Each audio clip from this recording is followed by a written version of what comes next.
Well, good afternoon, everyone. I'm Bill Maurer. I'm the Dean of Social Sciences at the University of California at Irvine.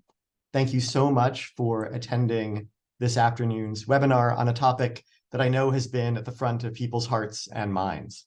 I'm very grateful for your attendance, as well as for Professors Jeffrey Kopstein and Alon Burstein for being here today to help open a space for conversation about the conflict in Israel and Gaza.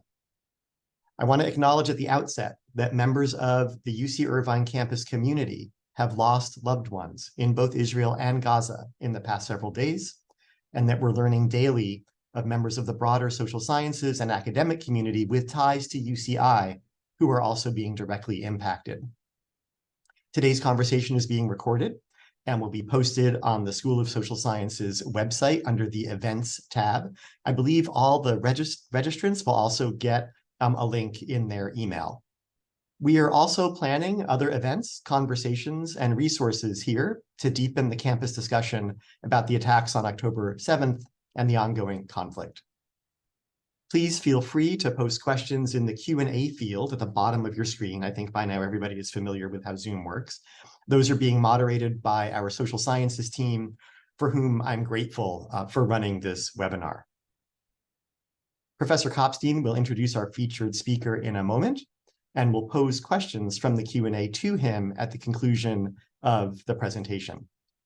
And now let me introduce Professor Jeffrey Kopstein. Professor Kopstein is Professor of Political Science and Director of the Center for Jewish Studies at UC Irvine. He is an expert on interethnic violence, voting patterns of minority groups, anti-Semitism, and anti-liberal tendencies in civil society. Professor Kopstein, over to you. Thank you very much, Dean Maurer. And I'm so gratified to see so many people in attendance. We have over 200 people so far in attendance. And we're very lucky to have Professor Alon Burstein to speak to us today, who's an expert on this rather grim subject at hand. Professor Alon Burstein is a visiting professor and Israel Institute Fellow in the Department of Political Science. His research focuses on why groups use different types of violence in different conflicts, with a particular specialization in the Israeli-Palestinian arena. His work has been published in some of the leading journals on the topic, including Terrorism and Political Violence, Studies in Conflict and Terrorism, Israel Studies, and International Interactions. Recent projects from the past year have included exploring the international rise of white supremacy terrorism, the factors that influence which repression tactics states use in conflicts, and an analysis of how Israel's democratic backsliding would influence the Israeli-Palestinian arena. So as you can see, we're very fortunate to have Alon Burstein speak to us today. Without any further ado, I hand the floor over to Alon. Thank you, Jeff, and thank you, Bill, for having me here. And I wish we didn't have to talk about such grim subjects. But as Jeff said, my topic tends to be focusing on terrorism, political violence, all kinds of grim things. I am going to share my screen. I have a PowerPoint. And first of all, my email is up on the PowerPoint, and it will be up on the last slide also. If anyone has any follow-up questions or would like to discuss this further, please feel free to email me. Why we are having this webinar now on the Israel-Hamas war. What has happened in the last 10 days, 2 weeks, is an unprecedented escalation in one of the most protracted conflicts in the world, the Israeli-Palestinian conflicts. It is unprecedented every which way, in the sheer number of victims that have suffered and died on both sides over the last 2 weeks, number of hostages taken and people kidnapped, types of violence that were used, international diplomacy, and the fact that Israel, for the first time in 50 years, has actually declared war against another entity, and the first time in history, against a group rather than a sovereign state. What I aim to do in this webinar is take us through some of the history, and I emphasize when I say some of, it's going to be very, very brief. Each one of these topics can be a course unto itself. Many, many books are written about each topic, I'm going to give each of them hopefully less than 10 minutes, just in order to situate us within the narrative on the one hand. Now, on the other hand, in order to contextualize why what is happening is so unprecedented, because this is a conflict that has gone on seemingly forever, and there have been flare-ups between Israel and the Hamas movement, Israel and the Gaza Strip, Israel and Palestinian organizations, countless times. I'm not even going to try to count. I tried to count for a moment in my head. So why is this different? In order to understand why this is different, we have to understand what happened until now, and then I'm going to focus on the events of the last 2 weeks. So, starting with where conflict began, and there's no right point to start. A lot of people will say you have to start 50 years prior to that. Some people will say earlier. I'm not starting there. I am starting from when the state of Israel was founded in the modern sense of where the Israeli-Arab conflict began. In 1948, Israel was established. A war breaks out. Again, not getting into all of these specifics or even any of the specifics. At the end of that war, these are the borders of the country, this map here. What was in blue are the borders of Israel. This territory, which would become known as the West Bank, was controlled by Jordan, and this territory was controlled by the Gaza Strip. This is important to understand in order to understand how the Israeli-Palestinian conflict ends up playing out. What happened after the establishment of the state, there were hundreds of thousands of Palestinian refugees that ended up settling in different refugee camps, many of them in the Gaza Strip and in the West Bank, and at this point, there was no connection between them. At this time in the Israeli-Arab conflict, there were several different wars. In 1956, there was a war that actually geopolitically changed absolutely nothing. And then in 1967, there was a monumental war that changed the course of history of the Middle East, and the borders of Israel changed from what you saw before to the borders that you see over here. So Israel quadrupled its size. And again, I'm not getting into any of the intricacies. The only reason I'm introducing this is to say, how do we enter into the Israeli-Palestinian conflict? Because at this time, between 1948 and 1970s, most of the conflict is between Israel and Arab armies. There is very little actual conflict or active fighting between Israel and Palestinian organizations. After 1967, I'm going to talk a little bit more later about the occupation and settlement projects. There was another war in 1973, and this was the last time that Israel actually fought a war with any of its neighboring Arab countries. And by 1979, Israel signs a peace treaty with Egypt, and this becomes the borders of the country, the common borders that we know now. So again, the reason that I start from the Israeli-Arab conflict, even though I'm not going to actually say anything about it, is because as the Israeli-Palestinian conflict emerges, as the conflict sort of shifts to be between Israel and Palestinian organizations, the Palestine Liberation Organization, and then critically, the Hamas movement, where it comes from, it's important to understand this context. When that conflict starts to develop, these are the borders. Israel controls the Gaza Strip and the West Bank and the Golan Heights, although for our purposes, that's less important. And these territories that are marked in green, the West Bank and the Gaza Strip, are not incorporated into Israel. They are left under military occupation. With that, now I'm going to go a little bit more in depth to the Israeli-Palestinian conflict. So again, as is well known, lots can be said about the Israeli-Palestinian conflict. There are books, there are lots of different courses. I will say, if there are any students at UCI, I myself am teaching a course in the Israeli-Palestinian conflict in the spring, if anyone is interested. I am only going to mention the things that are relevant in order to understand the current escalation. Within the conflict, there are lots of different sticking points, but the most monumental ones, I would argue, for both sides.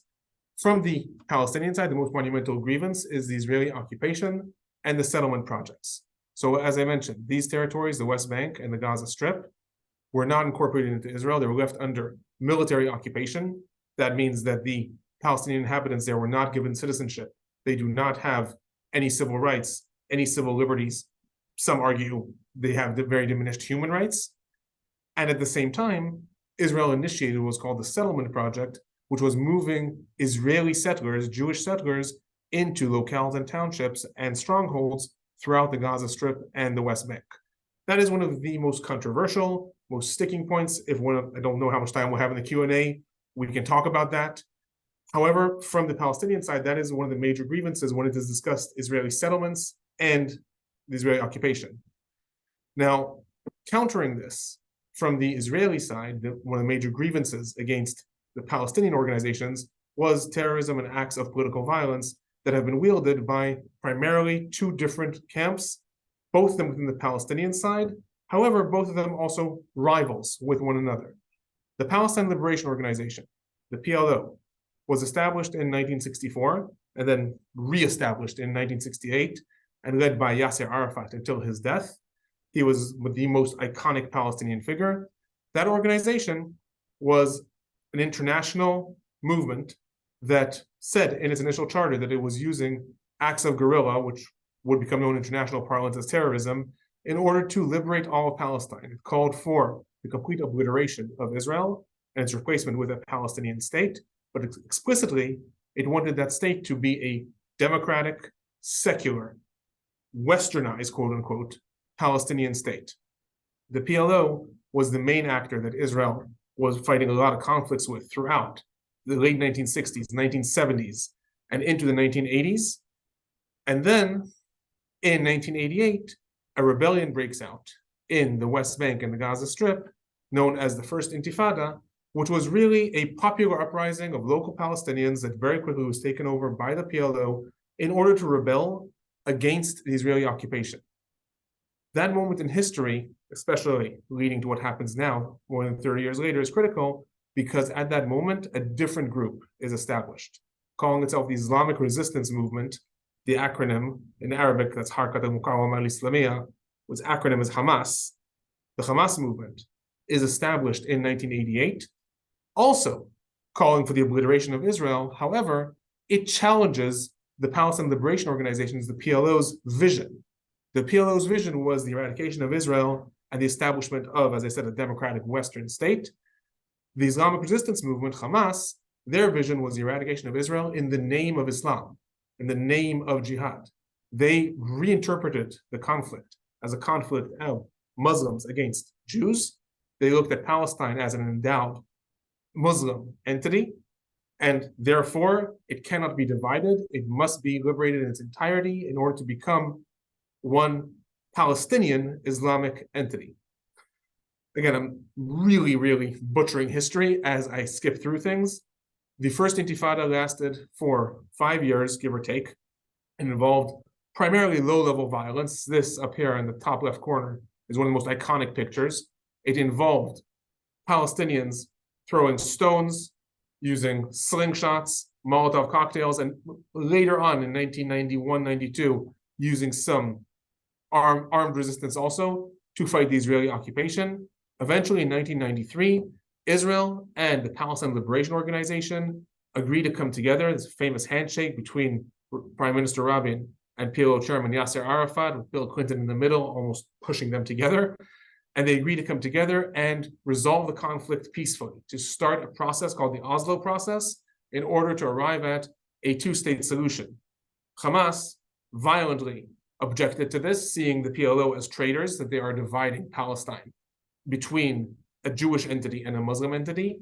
And the Hamas movement started a campaign of suicide bombings. And in order to torpedo the blooming deal between Israel and the Palestine Liberation Organization, Hamas starts a campaign of suicide bombings. This is a picture of one of them throughout the 1990s.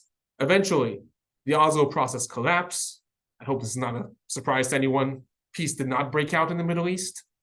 And a second intifada was launched. The second intifada was between the years, give or take, 2000 and 2005. And it involved both the Hamas movement and the military wings of the Palestine Liberation Organization carrying out acts of violence against Israel.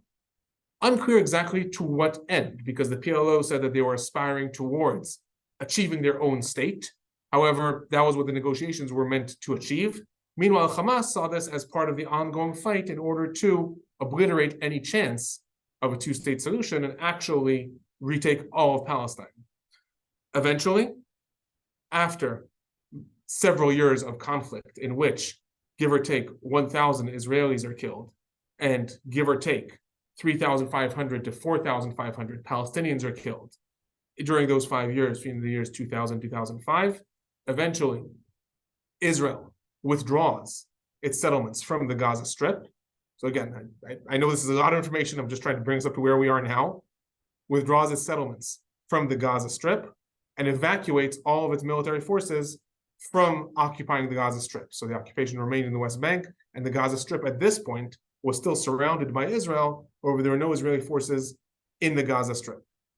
The PLO, which at this time had already established the Palestinian Authority, took control of the Gaza Strip. However, after losing an election to Hamas, and then after somewhat of a small-scale civil war between the two sides, in 2007, I call it the fall of Gaza, the Hamas movement violently takes over the Gaza Strip. So at this point, we have come up to 2007, we have a situation where Israel is in this territory here. The West Bank is still occupied by Israel mostly. However, there are territories and pockets in which there is a Palestinian entity, the Palestinian Authority, controlled by the PLO, and the Gaza Strip has now been taken over by Hamas. Hamas publicly says that they do not recognize any previous deals that were signed between Israel and the Palestinians. They do not recognize Israel's right to exist. As far as they're concerned, their mandate and their mission is to destroy Israel. In turn, Israel also does not recognize the Hamas movement, does not recognize its legitimacy, and in 2007, we start what I call the Gaza stalemate, in which Israel imposes, along with Egypt, a siege on the Gaza Strip. So again, I'm going to backtrack actually for a second. If we look at the map, Israel controls these borders of the Gaza Strip and the sea border, and this border here is between the Gaza Strip and Egypt. Coordinated with Egypt, both countries, Israel and Egypt, impose a siege, a land, sea, and air, on the Gaza Strip in order to suffocate the Hamas movement, and a stalemate begins. At this point, I'm going to note two things. The Gaza Strip is one of the most dense and impoverished places in the world. In an area of roughly 160 square miles are living, at this point, back in 2005, 2007, roughly 2.3 million Palestinians. And I'll also note, if anyone is interested specifically in the history of the Gaza Strip, you can go to my YouTube. I have an entire talk that I gave at UCI. It's called Israel, Hamas, and the Gaza Complex, where I go into the entire history of where the Gaza Strip came from, and in turn, all the political developments that happened since then. I'll say that that talk was given in 2021, so it does not include, obviously, the most recent developments. Since 2007, there has been an absolute stalemate between Israel and the Hamas movement controlling the Gaza Strip. Hamas has always said that it will refuse to recognize Israel and that it is going to build up armaments as much as it can in order to carry out its violent revolution and eradicate Israel from the map. Israel has imposed this siege. No one is allowed in or out of Gaza at this point in 2007. No one is allowed in or out of Gaza, and Israel has a tight control over the goods that come into Gaza and exports and things like that. And both sides are just in a stare-off and at a stalemate. Starting in 2008, there are increasing different low-level escalations between the Hamas movement and Israel. Hamas starts to develop rockets. They're at that time known as the Qassam rockets, that they are just hurtling over the fence, firing them into Israeli towns. At this point, only the towns around the Gaza Strip. Israel is carrying out low-level incursions into Gaza in order to stop these rockets. Hamas, in 2006, managed to kidnap an Israeli soldier, Gilad Shalit. He was held in the Gaza Strip at this point. And again, there's a stalemate. The list here are only what appears in this list are only the official military operations that Israel carried out. Throughout the time, there's constant low-level fighting, low-level escalations. This is a demonstration of Palestinians on the fence between Israel and Gaza. From this demonstration specifically, there were Molotov cocktails thrown into Israeli guard towers, Israeli guards shot back at Palestinians. This is constantly going on. This list is only the official outbursts of violence that occurred between the Hamas movement and Israel. So 2008, this is the code names of the operations given by Israel and then adopted by the international media. Hamas gives different names to each operation. Warm Winter, Cast Lead, Pillar of Defense, Protective Edge, Black Belt, Guardian of the Walls, Rising Dawn, Shield and Arrow. In two of these, in 2009, and in 2014, Israel invaded the Gaza Strip. Otherwise, all of the other operations were instances where Hamas launched rockets, and I'm going to talk about some numbers in a moment, where Hamas launched rockets and missiles from the Gaza Strip into Israel, and Israel retaliated with aerial bombings and sometimes bombings from the sea. Only in 2 instances did Israel actually invade and take over parts of the Gaza Strip. Just to give us some accounting, between the years of 2007 and 2022, Hamas fired nearly 17,000 rockets and missiles, specifically 16,884, into Israel, causing the deaths of 92 Israelis and just over 5,000 people who were injured. In these operations, 204 Israelis were killed and another 9,000 were injured. Meanwhile, between 2007 and 2022, in Israeli retaliations, again, these bombings from the sky and the invasions, roughly 5,400 Palestinians were killed and over 23,500 Palestinians were injured in the West Bank, and in the Gaza Strip. One of the things that's important to note, I'll say again, that while this was constantly going on, it was a stalemate. Absolutely nothing was changing in terms of the political map or the balance between the two. Hamas has controlled the Gaza Strip. Hamas refuses to recognize Israel. Israel refuses to recognize Hamas. Every couple of years, there is a flare-up. Within those flare-ups, typically what happens is rockets and missiles are launched. Israel retaliates. It dies down. One soldier was kidnapped and eventually released in 2011 in exchange for Israel releasing over 1,000 Palestinian prisoners. And other than that, 16 years, nothing's changed. So what happened? What happened on October 7th, 2023, and since then? The Israel-Hamas war. So again, this is part of the Israeli-Palestinian conflict. However, this is an unprecedented escalation on all levels. On October 7th, Hamas carried out a full-scale invasion into Israel. This is the first time that any organization has ever invaded the country. And this is also unprecedented in many ways on an international level when it comes to terror organizations fighting states. On the morning, at 6:30 in the morning, Hamas began by launching thousands of mortars, rockets, and missiles into Israel. This was a surprise attack at this point. In Israel, there was, according to most intelligence reports that have been released so far, a conception that Hamas is deterred, that Hamas is not interested in an escalation, that Hamas is more interested in coming up with some sort of compromise with Israel in order to just be able to govern the Gaza Strip. All those assessments were wrong. Hamas begins with launching thousands upon thousands of rockets within the span of 3 hours, an unprecedented amount. Then it sends, estimates are saying, between 1,500 and 2,500 commando units to storm into Israel.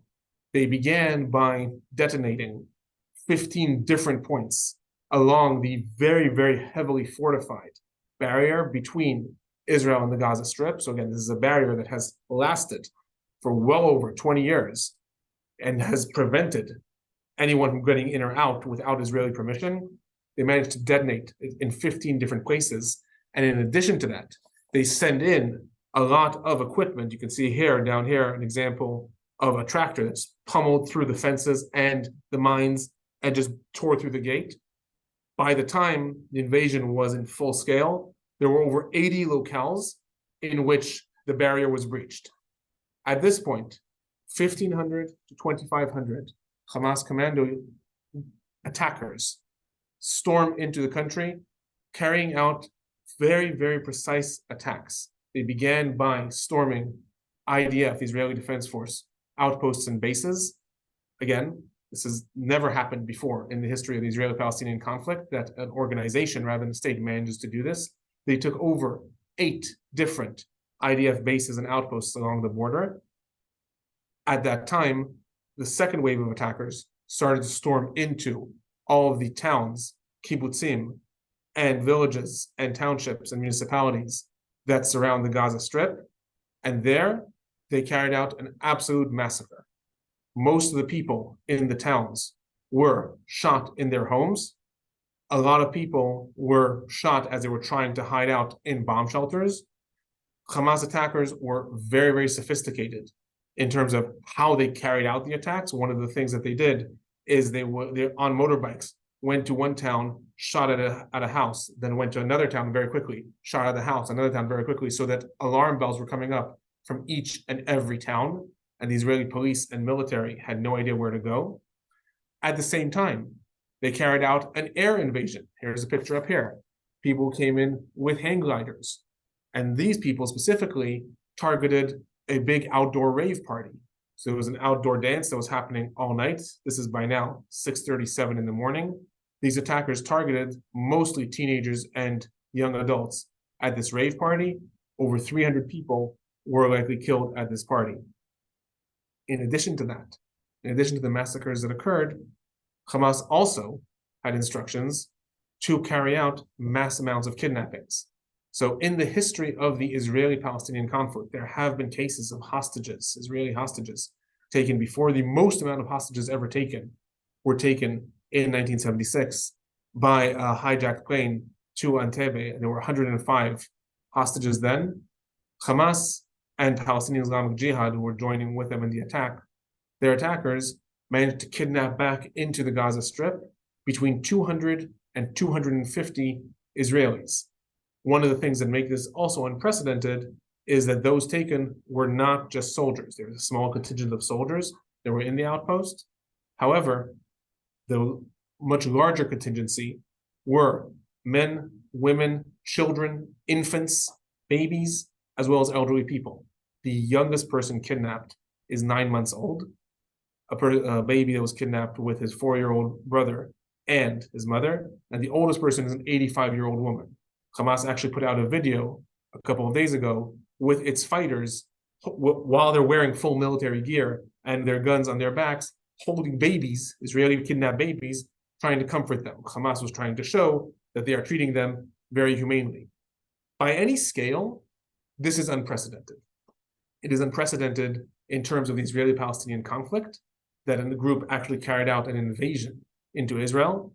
It is unprecedented that it was carried out by land, sea, and air. It is unprecedented by the amount of people who were killed in this initial attack on October 7th. Roughly 1,200 to 1,300 Israelis were killed. By comparison, in the entire second intifada, so over 5 years of violence, 1,000 Israelis were killed. Here, 1,300 were killed within about 10 to 14 hours. It is unprecedented because of the kidnapped people. It is unprecedented because of the attack. I will also note, it is unprecedented on international scales.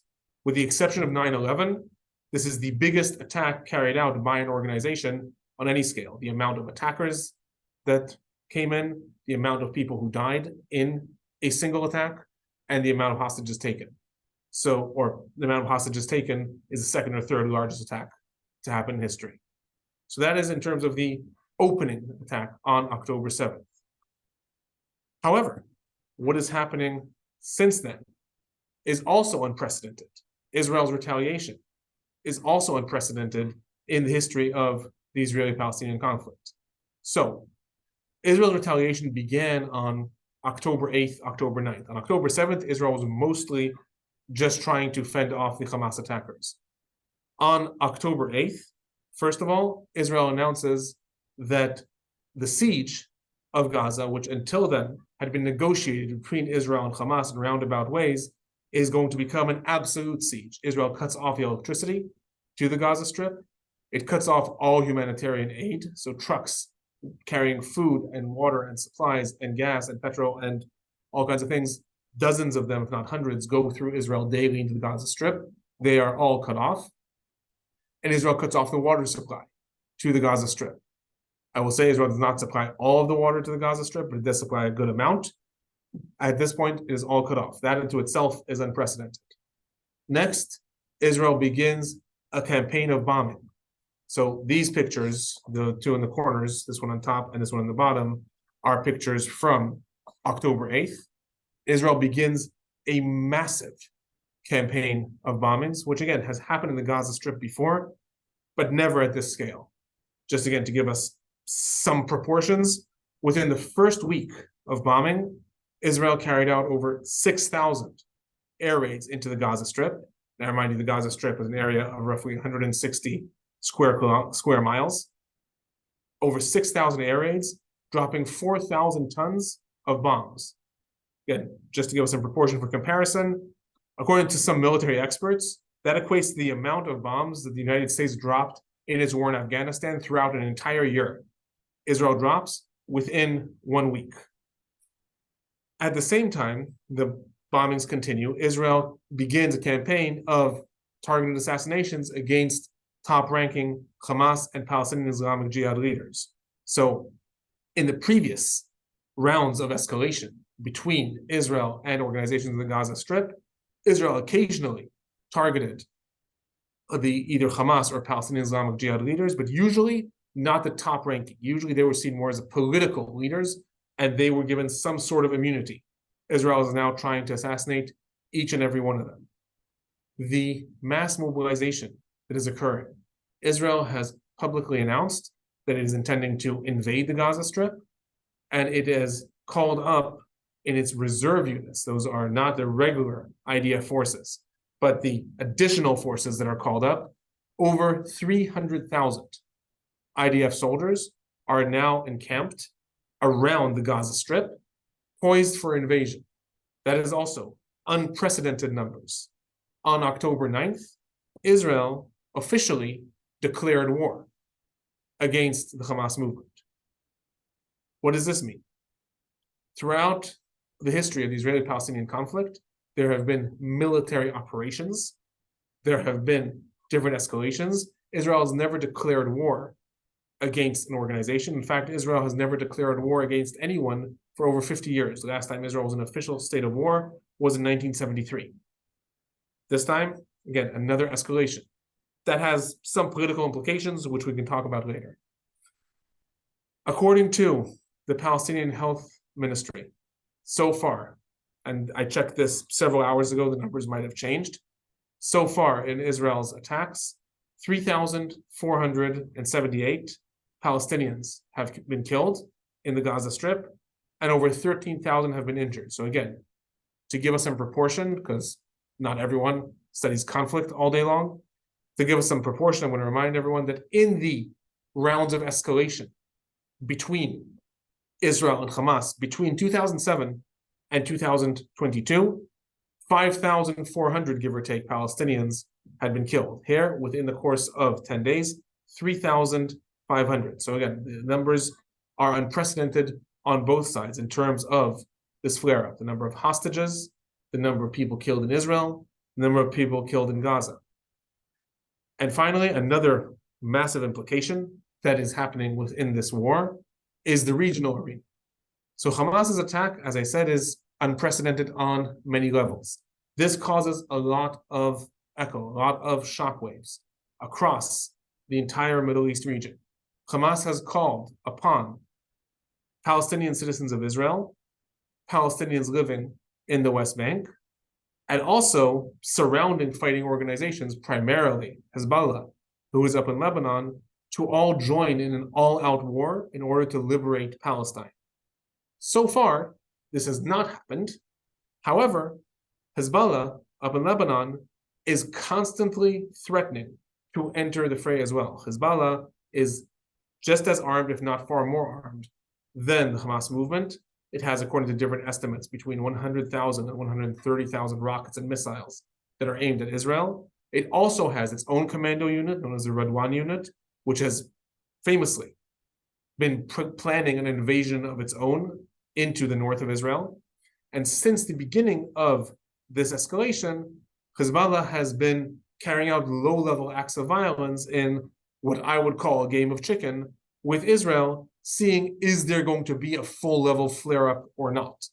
So since this began, while the active fighting is going on in the Gaza Strip, meanwhile, in the north of Israel, in the south of Lebanon, Hezbollah has started sending 5 to 10 mortar fires and rockets into Israel every day. There have been anti-tank missiles fired from Hezbollah into Israel. Israel has retaliated against Hezbollah targets, and there's this constant threat that possibly another front is going to open in the Middle East and may drag the Middle East into an all-out regional war, since Iran, which supports Hamas, but more actively is in control of Hezbollah, has openly stated that if Israel invades Lebanon as part of a retaliation against Hezbollah, Iran is going to respond as well. From a military analysis standpoint, I will say that's unlikely to happen. Iran has made a lot of threats against Israel and has never actually sent any forces to fight Israel. However, as I said, what is happening here is entirely unprecedented. So given that, it's unclear what exactly is going to happen. And now, just before I open it up to questions, and I'm happy again to open a debate, and I know I rushed through a lot of content, so I'm happy to hear from people what they would like to have elaborated more. I'm going to talk a little bit about where to, because it's sort of an awkward time to be giving this webinar when actually it is very possible that by the time we get off this webinar, we will look at the news sites and it'll turn out that actually everything's changed. It'll turn out that meanwhile Israel has carried out its invasion. It'll turn out that Hezbollah has entered into the fray. So it's unclear where we are, but I'm going to just bring us up to speed. Where are things poised right now? Israel has declared that it is going to destroy Hamas. That what has been until now, these escalations with Hamas firing sometimes thousands of rockets and Israel retaliating, no more. Israel is going to destroy Hamas. What that actually means is unclear. Hamas is an extremely large movement. Different estimates would say it has well over 10,000 to 20,000 active fighters. Some would even say 50,000, but it depends what we call active fighters, because Hamas is the active government in Gaza. So it has a police force, for example. Are they included in active fighters? It has an entire administration, but they also have weapons training. So it's unclear what Israel actually means. I will add, it's unclear if Israel itself has a plan to destroy Hamas other than the rhetoric, but that is a declaration. I will tell you, as an added element of analysis, it is not possible for Israel to destroy Hamas unless Israel were to carry out a full-scale invasion, take over the Gaza Strip, and stay there for a very long time at the price of a lot of death on both sides. That's just, for those who are saying, well, maybe Hamas should be destroyed, anything's possible, but that is the price. At the same time, Hamas and the Palestinian Islamic Jihad are currently holding 200 to 250 Israelis. Some of these are soldiers. The vast majority of them are civilians. A lot of them are women and children. It is unclear what's going to happen. This is also unprecedented in the Middle East conflict. Hamas has stated, the former leader of Hamas, Khalid Mashal, stated that the group has enough hostages that it intends to release all Palestinian prisoners from Israeli jails. In Israeli jails, there are, again, it depends exactly how we define, but I would say between 10,000 and 13,000 Palestinians that are being held in Israeli jails.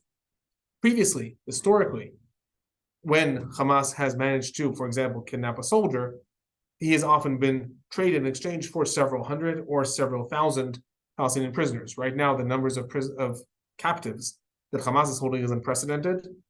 Will they be able to coerce Israel into liberating all Palestinian prisoners? Again, from an analysis point of view, I find that highly doubtful, but at the same time, anything can happen in this unprecedented situation. There is also an unprecedented international interest and international intervention. The US President Biden has called, on the one hand, on Hamas to be destroyed, at the same time is very worried of a humanitarian catastrophe happening in the Gaza Strip and has called on Israel to not reoccupy the Gaza Strip. So again, it is unclear how Hamas could be destroyed without that happening. And I'm not saying what should happen. I'm saying these messages are unclear.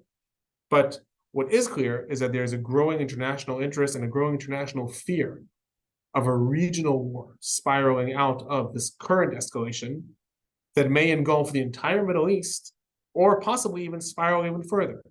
Just to give us some illustrations. Hezbollah, which has a very, very strong active fighting force, has threatened to enter into the fray. Israel in the past has threatened that if Hezbollah attacks Israel, Israel will retaliate in a way that decimates Lebanon. In turn, Iran has also pledged that if Israel attacks Lebanon, they will enter into the fray and Israel will be fighting Iran. In order to counter this, the United States has so far sent 2 aircraft carriers full complement of fighters and fighter planes to the region, and has also sent an additional 2,000 Marines to the shores of Israel in order to bolster these aircraft carriers. And the United States has sent messages to Iran saying, if you enter into the attack against Israel, you are going to be met with US troops, not with Israeli troops. At the same time, continuing to build onto this, militias in Iraq and in Yemen have threatened that if the United States enters into the fray and starts fighting, they are going to attack US targets in Iraq and in Yemen and in Saudi Arabia and in Syria. So right now, the war is quote unquote contained between Israel and the Hamas movement in the Gaza Strip. However, it is really threatening to burst out into an all-out regional war. There is currently an air train of diplomats, including the US president today, coming to Israel in order to try to influence what is going to be the future. There was supposed to be a regional conference between the US president, the president of Egypt, the king of Jordan, and the chairman of the Palestinian Authority, Mahmoud Abbas, tomorrow in Jordan. That has been canceled after the strike against the Palestinian hospital in Gaza Strip, something else that we could talk about.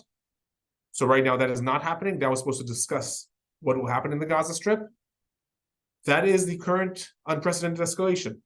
I am sorry that I did it so fast, but I was trying to adhere to time. I'm now going to stop sharing and open up for questions, but I'm just going to leave this up for another moment. If anyone wants to take down my email, I am very happy to either continue this further or to elaborate anything that was unclear. So Jeff, I am turning it over to you.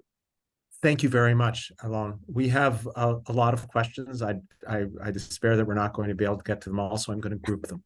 Can you please explain, there's a couple of questions about Hamas. One is, what is their extent of popularity? Were they democratically elected in the Gaza Strip? What did they hope to gain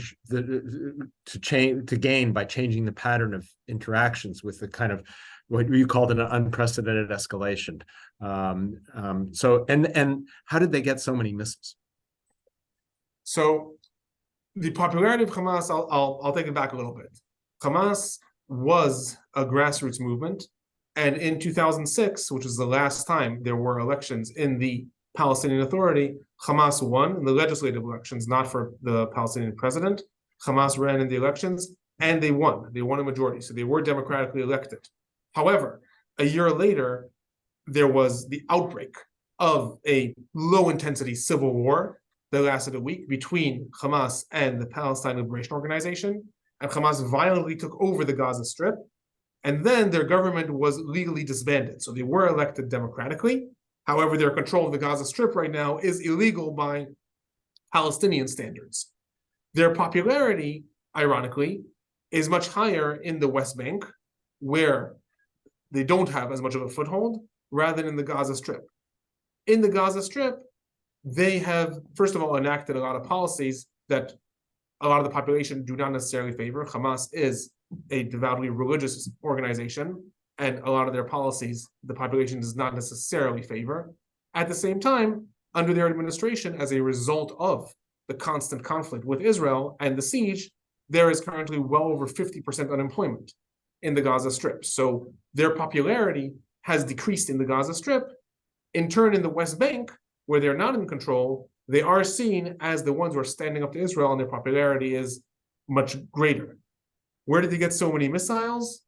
It's a big question. Primarily homemade. A lot of them are smuggled in through the underground tunnels that they had with the border with Egypt, but a lot of them are homemade. Hamas receives a lot of support from Iran, so there's a lot of technical support and funding as well. In addition, funding is its own issue that maybe we'll talk about.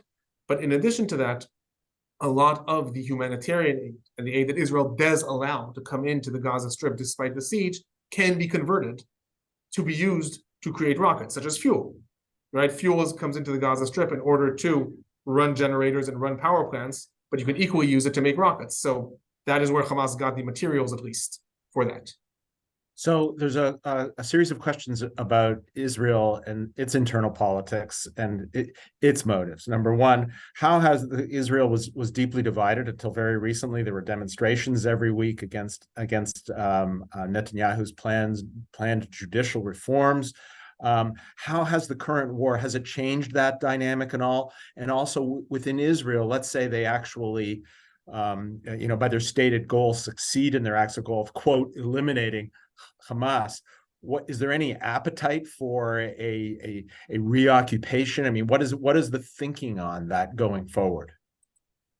So Israel had been, talk about unprecedented. Israel had faced an unprecedented wave of protests and sort of deep divided roots over the last year as it enacted the most hawkish right-wing government in its history. And that government was trying to carry out a judicial overhaul in order to weaken the Supreme Court, and the most amount of Israelis to ever take to the streets, well over 600,000, went out in protest. After the initial attack happened, there was a major scale down in terms of the protesters and the protest movement. Everyone is sort of banding together in order to support one another, because again, this is a catastrophe by Israeli scales that is unprecedented and has certainly not been seen for at least 50 years.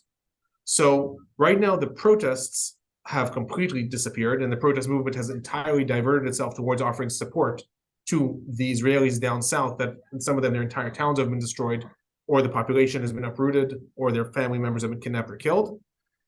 There has been a unity government developed in Israel. It's not exactly a unity government because only one party out of the opposition parties joined in to the government. So it's not exactly a full unity government, but there is an attempt to sort of dial down the controversy and present a united front. In terms of, is there an appetite for reoccupation and reestablishing settlements in the Gaza Strip? Prior to this attack, the 2 out of the 5 parties in the coalition openly advocated for that. These were the most hawkish, right-wing, racist parties in Israel's history, and they openly said that Israel should aspire towards reestablishing its settlement presence in the Gaza Strip. Right now, those parties are not only a minority in the government after the unity government was formed, but they're also largely being sidelined. A war cabinet has been set up, and they were not allowed into the war cabinet. So it is highly unlikely that they will actually get their way. They will actually be able to implement this. And I would argue that large parts of why President Biden traveled to Israel this past 24 hours was in order to ensure that that doesn't happen. When he said Hamas should be destroyed, but Israel should not reoccupy Gaza, I don't think that he meant Israel should not invade Gaza, because there's no way to destroy Hamas without that. What he meant is Israel should not reoccupy Gaza and reestablish settlements. That is something the United States is not going to support or protect Israel internationally. I don't think there's any realistic chance of that happening, that Israel would actually try to reestablish settlements in Gaza. I don't think it would work either. But the appetite is still there for those parties. They're just now not the ones calling the shots. So just to return to a previous question, because I noticed you didn't answer, but it may be because it's just like you don't know the answer, and that's perfectly fine too. Or I forgot. I will admit I could have forgotten. What did Hamas hope to gain by this? I forgot. Hamas, look, ultimately, Hamas, unlike the Palestine Liberation Organization, has never changed its official covenant. Its official covenant from 1988 calls for the violent destruction of Israel, defines the conflict as a jihad of Muslims against Jews, and sees all of Palestine as an endowed waqf, an endowed area that is for Muslims. That has never changed. A lot of people were hoping that Hamas would become more pragmatic as it governed the Gaza Strip and would embrace a, I would call, quote unquote, Western approach or rationalistic approach to how do you govern? What do you aspire for? You aspire to be a state. That means that you want to run a good economy. You can't be engaged in low-level warfare. But largely, the fighters in Hamas, or the leaders of Hamas, are still adhering to their initial original charter. Specifically here, Hamas is hoping to gain monumental popularity in the West Bank, possibly to take over the West Bank next, because it is likely going to secure the release of a large contingent of Palestinian prisoners, and that is really one of the core issues for Palestinians. Israel has held, again, upwards of 12, 13,000 Palestinian prisoners in jails. Hamas leaders have vowed to release these prisoners. Israel has never carried out a mass release of prisoners. Occasionally, it has released prisoners in goodwill prior to the ending of their sentencing, but generally, that has only happened in response to Hamas kidnappings. So that is largely what they hope to achieve here, I would say. So there's a number of questions that have asked something which we hear quite frequently, and maybe you could enlighten us on this.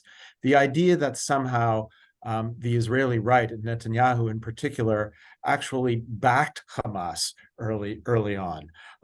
To what extent is that true? What are the kind of ins and outs of Israel's politics vis-a-vis the kind of two main Palestinian political kind of leaderships, entities? Trying to think how to make that short, because again, I will say I did my dissertation on Hamas, so I'm trying to think how to make that short. Initially, and when I say initially, I mean I'm going back to the 1970s, Israel heavily encouraged the Muslim Brotherhood in the Gaza Strip, and that is the group that would eventually create the Hamas movement. The leaders of the Muslim Brotherhood created Hamas in the Gaza Strip. Israel heavily encouraged and funded that movement because it was seen as a counterbalance to the big bad for Israel at that time, which was the Palestine Liberation Organization. The PLO was an international body that was advocating for Palestinians, and Israel, from the right and the left, preferred to have the Muslim Brotherhood, which was seen then as a religious organization doing good charitable work, preferred to have them be the Palestinian leaders. It's a little bit the misguiding. We can compare it to the United States funding the Mujahideen in Afghanistan, thinking, yes, we may not like these people, but you know what? There's a big bad. There's a big bad who we want them to be the rivals of, so let's just fund them and not worry about the consequences. Much like happened in Afghanistan, that mistake was made here too. Since 1988, Hamas has become a full-fledged enemy of Israel, and Israel has tried to crack down on it for a long time. However, it got more complicated starting in 2007, primarily in 2009, when Benjamin Netanyahu came back to be Israel's prime minister and was in prime minister for over 10 years and then out of office for a year and now came back. Because largely having the Hamas movement in the Gaza Strip, first of all, benefited the right politically, because Hamas is a constant threat. It's a constant threat. Every few years, there are rockets launched. That scares Israelis. That makes Israelis not want dovish policies, makes them want hawkish policies. And so, seemingly, according to what the governments under Netanyahu have done, there was never an attempt to destroy Hamas. The attempt was to constantly weaken it, but not overthrow it, not take it down. So much so that starting in 2017, 2018, when Hamas was actually being starved out economically, the Netanyahu administration made a deal with Qatar, saying the right-wing government in Israel is going to allow Qatar to send tens of millions of dollars to Hamas in order to keep it afloat, in order to not let the Gaza Strip collapse in terms of its administration. And Israel is going to turn a blind eye to the fact that this is going to Hamas. In turn, Qatar promised that they would make sure that the money does not go to fund terrorism, that the money would go just in order to keep the Hamas administration and bureaucracy afloat. I'll say as an anecdote, one of the weirdest and I would say dumbest things about that situation was that even though Israel agreed to that, the money could not be funded through the banks in Israel because it was illegal in Israel to fund Hamas. So even though the government had agreed, they had to actually bring in suitcases of cash in order to be escorted by the government, because if it went through Israeli banks, the government that permitted this would be required to confiscate it. One of the many anecdotes of the Middle East.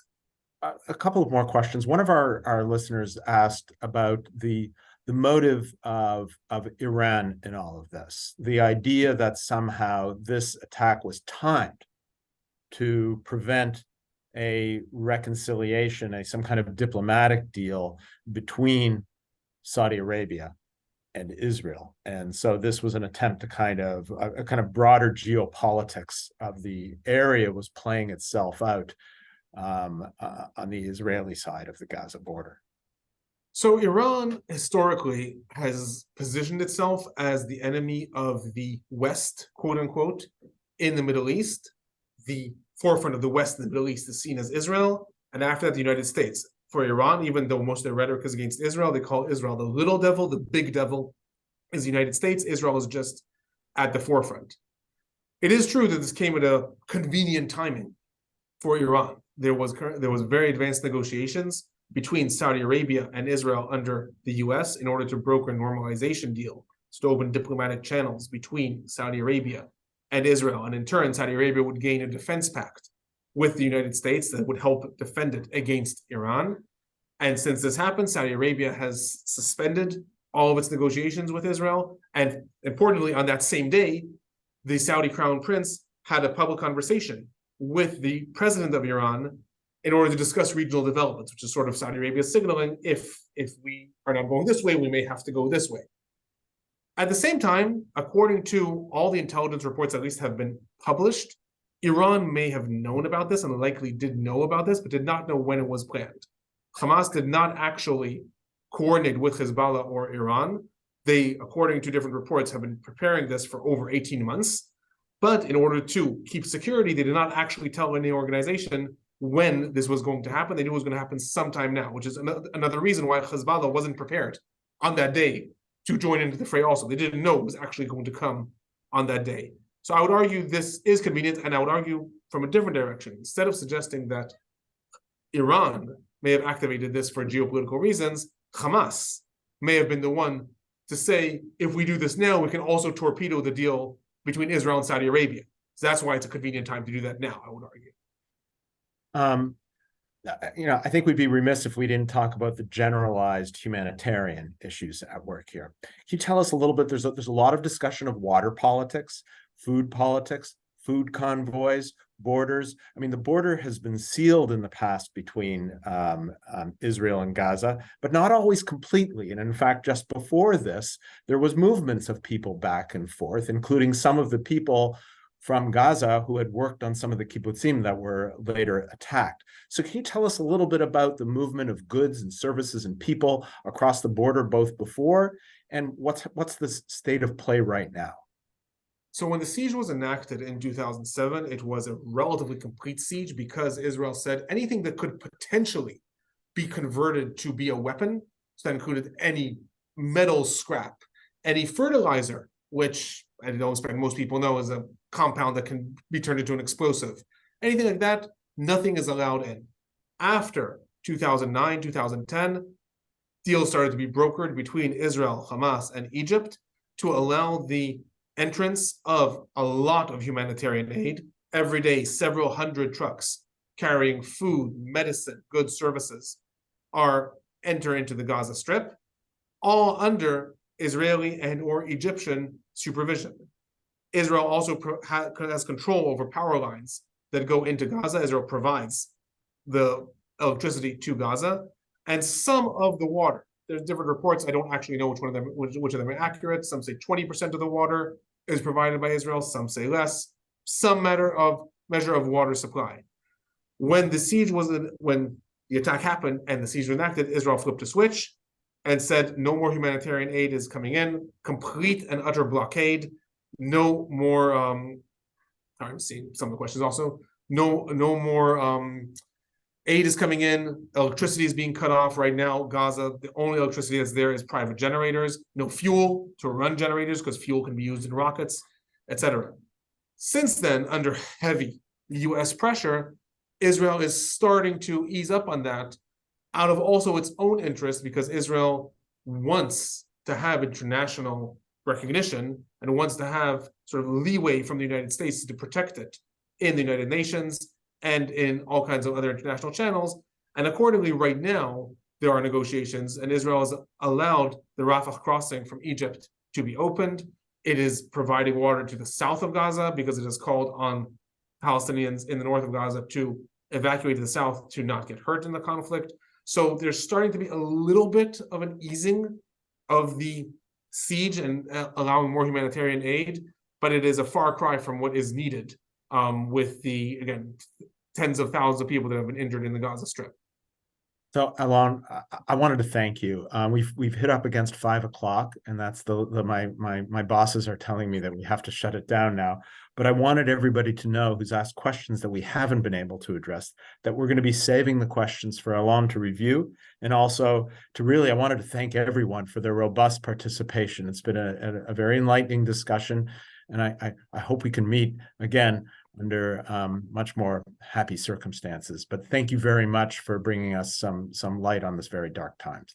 Thank you. Thank you. And I will say, if in fact I didn't know that we can save the questions, if we can save the questions, I will try to review them and actually even record some of the answers on a second video that I'll put on my YouTube channel in order to address them. Okay, again, if it's so possible. we're going to be saving them, and it's important that the viewers know that Alon has a really very enlightening YouTube channel that you can access by putting his name into a search engine. Thank you very much.